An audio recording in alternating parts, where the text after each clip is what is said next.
সবাই কেমন আছে? আশা করছি সবাই ভালো আছো, আর আমিও খুব ভালো আছি। তো দুপুরে তোমাদেরকে বলেছিলাম যে মা এসেছে, তনুশ্রী এসেছে, ভাই এসেছে, ওরা সবাই এসেছে। তো বিকালে আমি কি করেছি দেখো, আর তোমাদেরকে দেখিয়েছিলাম যে মা তাল নিয়ে এসেছে, দুটো তাল, ঠিক আছে। তো এই যে দেখো, বিকালে আমি গরম গরম তালের বড়া বানিয়ে নিয়েছি। তো এবছর আমাদের ফার্স্ট খাওয়া, মানে আমার ফার্স্ট খাওয়া তালের বড়া। তো তোমরা কারা কারা খেয়েছো আর কাদের খাওয়া হয়ে গেছে অলরেডি, তো আমাকে কমেন্ট করবে, ঠিক আছে? অবশ্যই কমেন্ট করতে ভুলো না।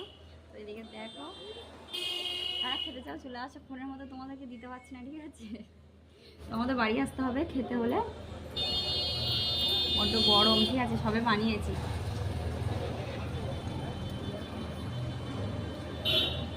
টাইট হয়েছে খুব। টাটা।